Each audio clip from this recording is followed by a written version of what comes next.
खबर के सह प्रायोजक है Paradise Collection and Suit Store, railway station road, Lalitpur.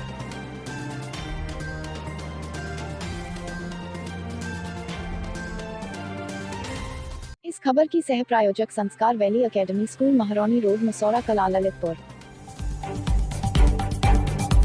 नमस्कार, ललितपुर लाइव टीवी के फटाफट बुलेटिन में आप सभी का बहुत बहुत स्वागत है। आइए डालते एक नजर ललितपुर जिले की प्रमुख खास खबरों पर। तब तक बने रहिए ललितपुर लाइव टीवी के साथ।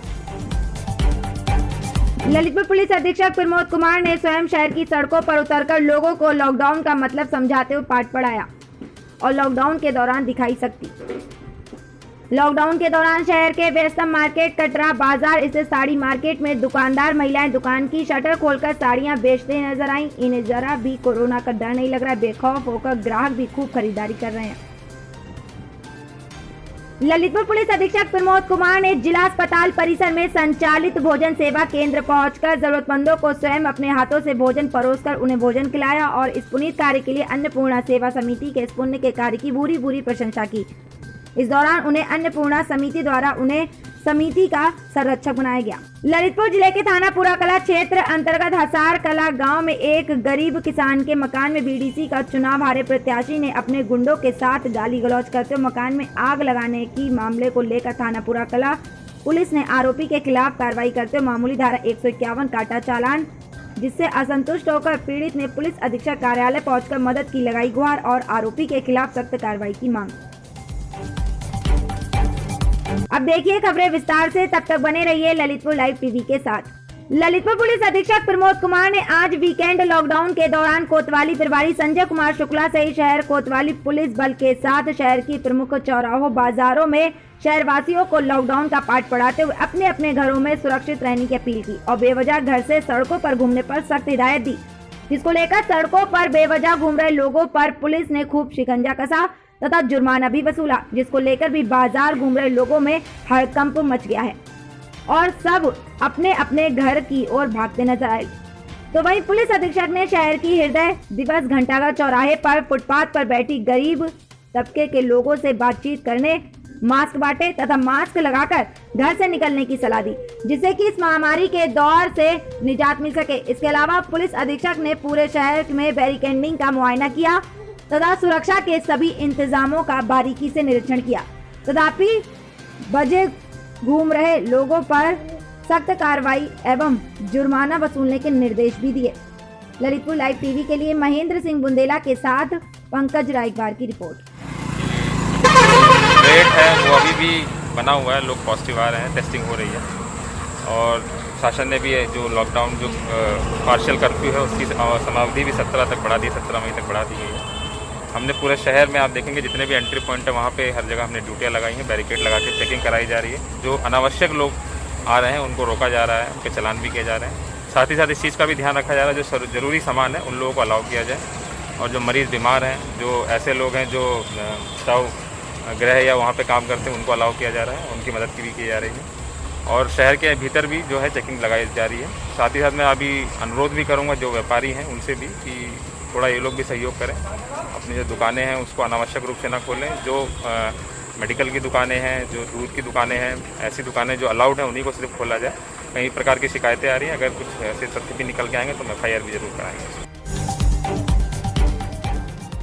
जहां एक और पूरा देश इस महामारी से संकट के दौर से गुजर रहा है, तो वहीं दूसरी ओर ललितपुर शहर के साड़ी मार्केट में महिला दुकानदार अपनी दुकानों की शटर खोलकर साड़ियां बेचने में लगी हुई है, जिन्हें कोरोना काल का जरा भी डर नहीं नजर आ रहा और वह अपनी दुकानदारी में मस्त हैं। देखिए रिपोर्ट। ये क्यों नहीं बनाया आप वीडियो? आप अच्छा काम कर रहे हैं ना, ग्राहक को अंदर घुसा रहे हैं। ललितपुर जिले के थाना पुरा कला क्षेत्र अंतर्गत हसार कला गांव में चुनावी रंजिशन के चलते एक गरीब किसान के घर में घुसकर चुनाव हारे बीडीसी प्रत्याशी ने अपने गुंडों के साथ चुनाव में वोट नहीं देने पर रंजिशन, पहले गाली गलौज और फिर जान से मारने की धमकी दी, जिसकी शिकायत वह पुलिस थाने करने गया तो मकान में चुनाव हारे प्रत्याशी और उसके गुंडों ने मकान के अंदर घुसकर तोड़फोड़ करते हुए मकान में आग लगा दी, जिसकी हमने पुलिस से शिकायत भी की। लेकिन मामले को थाना पुरा कला पुलिस ने मामूली धारा 151 में दर्ज कर लिया और फिर आग लगने का कारण ढूंढकर उसे विद्युत शॉर्ट सर्किट कह दिया। जबकि किसान के घर में बिजली का कनेक्शन ही नहीं था तथा मामूली धाराओं में मामले को दर्ज कर आरोपी को खुश कर दिया। तो भाई हम 3 दिन से थाने के चक्कर लगा कर परेशान हो गए, लेकिन थाने में हमारी कोई नहीं सुन रहा है, जिससे परेशान होकर आज हम जिले के पुलिस अधीक्षक महोदय जी से मदद की गुहार लगाने आए थे कि आरोपी के खिलाफ कार्रवाई की जाए। ललितपुर लाइव टीवी के लिए तालबेहट से मुकेश रजक बुंदेली की रिपोर्ट। ललितपुर जिले में कोरोना काल में भी अन्नपूर्णा सेवा संघ द्वारा संचालित निशुल्क भोजनालय की जिले के अलावा भी अन्य जिलों में हो रही है भूरी प्रशंसा। उसी क्रम के चलते ललितपुर पुलिस अधीक्षक प्रमोद कुमार ने ललितपुर जिले के जिला अस्पताल परिसर में संचालित भोजन सेवा केंद्र पहुंचकर जरूरतमंदों को स्वयं अपने हाथों से भोजन परोसकर उन्हें भोजन खिलाया और इस पुनीत कार्य के लिए अन्नपूर्णा सेवा समिति के इस पुण्य के कार्य की भूरी प्रशंसा की। इस दौरान उन्हें अन्नपूर्णा समिति द्वारा उन्हें समिति का संरक्षक बनाया गया। ललितपुर लाइव टीवी के लिए महेंद्र सिंह बुंदेला की हम इंसान हैं और विपत्ति का ऐसा समय चल रहा है जब दूसरे व्यक्ति को आपकी मदद की बहुत ज़रूरत है। जहां आज लोग ये छूत की बीमारी है, अपने घर के मरने पर भी उसके घर के लोग भी उसको सहारा नहीं दे रहे हैं। हमारा संदेश ये है कि सबको एक दूसरे की मदद करने आगे आना चाहिए। संभल से व्यक्ति आधा ठीक हो जाता है। आज जिला अस्पताल में चलते हुए इसको 5 साल हो गए हैं। माननीय एसपी साहब आज हमारे भोजन कराने आए और उन्होंने संकल्प लिया कि वह प्रत्येक माह में यहाँ पर भोजन कराएंगे। वह हमारी संस्था अन्नपूर्णा भोजनशाला के श्रोमणी संरक्षक बने हैं, जिसके लिए हम उनका बहुत साधुवाद करते हैं कि वह हम लोगों के साथ जुड़कर हम लोगों का मनोबल बढ़ा रहे हैं। संस्था बहुत सारे काम करना चाहती है। कोरोना काल में खासकर जैसे ऑक्सीजन बैंक की शुरुआत कर रही है, साथ में यहाँ पर Annapurna post Covid care centre खुलना चाहती है, जिसमें जिन लोगों को ऑक्सीजन की ज़रूरत इलाज के बाद पड़ती है, जो काफ़ी गंभीर रूप से अपने लंग्स से पीड़ित हो जाते हैं, उसके बाद केवल उनको ऑक्सीजन की ज़रूरत पड़ती है, उसके लिए अन्नपूर्णा ऑक्सीजन बैंक और Annapurna post Covid care centre खोल के उनकी मदद करना चाहती है। जिसके लिए पूरे शहर की सभी जो मदद करना चाहते हैं दूसरों की, उनका साथ चाहते हैं हम कि वह भी अपना सहयोग करें, जिससे हम लोग निःशुल्क लोगों की सेवा कर सकें। ललितपुर पुलिस अधीक्षक कार्यालय पहुंचकर युवक ने पुलिस अधीक्षक से मदद की गुहार लगाते हुए बताया कि चुनाव में जीता गांव का नया प्रधान गांव में रहने नहीं दे रहा है और हमारे पूरे परिवार को परेशान कर रहा है तथा कह रहा है कि तुमने हमें वोट नहीं दिया, अब तुम गांव में नहीं रह पाओगे। जिससे परेशान होकर युवक ने ललितपुर पुलिस अधीक्षक से मदद की गुहार लगाई है। आखिर क्या है पूरा मामला, आप खुद ही सुन लीजिए इस रिपोर्ट में। क्या समस्या लेकर जगदीश प्रधान तुम्हारा ये पाया है, उनके आदमी बहुत गेम कर रहा था कि पत्थर जाली माली टूड़ा है। वाले जीतने के बाद ऐसे कर रहे पत्थर जाली माली सब टूड़ा है। 21 तारीख को 10:41 टुकड़े को घायल हैं पूरे आदमी। 20-25 आदमी गेम के बाद 25 आदमी की पूरे आदमी लोग जाली माली पूरी चुड़ाई बिल्कुल इधर क्यों सुनवाई नहीं हो रही, पूरे में कर ली कोतवाली में कुल्ली करूँगा कहेगी तुमने अपने हाथन टूरी जाली। ललितपुर पुलिस अधीक्षक कार्यालय पहुंचकर युवक ने पुलिस अधीक्षक से मदद की गुहार लगाते हुए बताया कि बंदूक की दम पर हमारी पत्नी का अपहरण कर ले गए, कुछ दबंग और जान से मारने की भी दे रहे हैं धमकियां।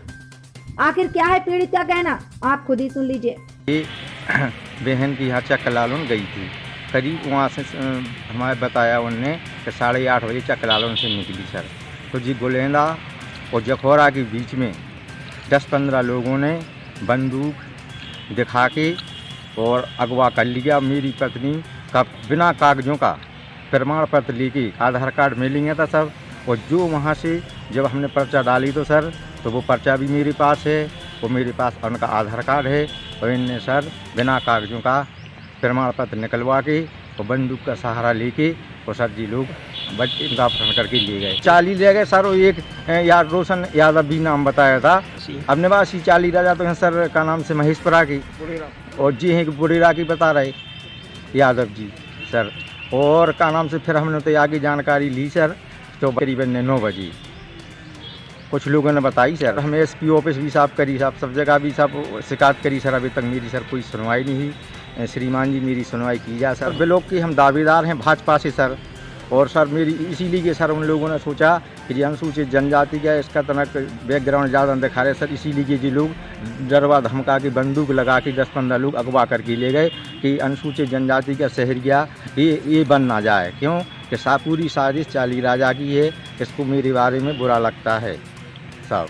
तो ये बिल्कुल चाहता नहीं है कि रमेश शहरिया की पत्नी जामन रहने वाली ब्लॉक प्रमुख बनी जाए।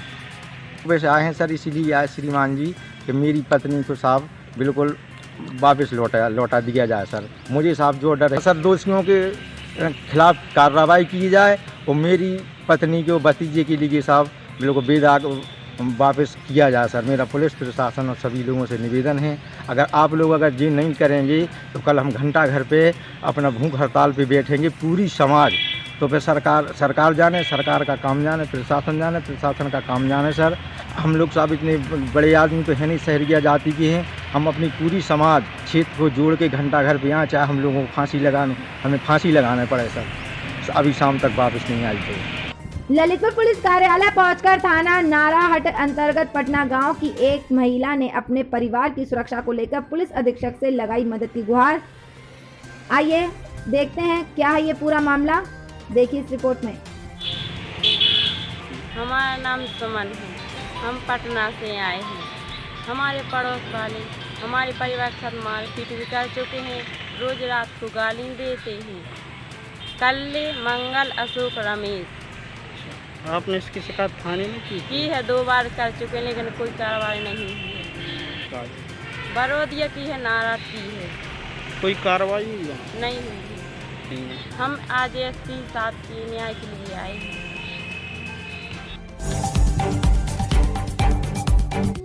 ललितपुर जिला अस्पताल में स्टाफ नर्स में तैनात युवक से धोखाधड़ी का मामला सामने आया, जिसको लेकर उसने पुलिस अधीक्षक प्रमोद कुमार से मदद की गुहार लगाई है।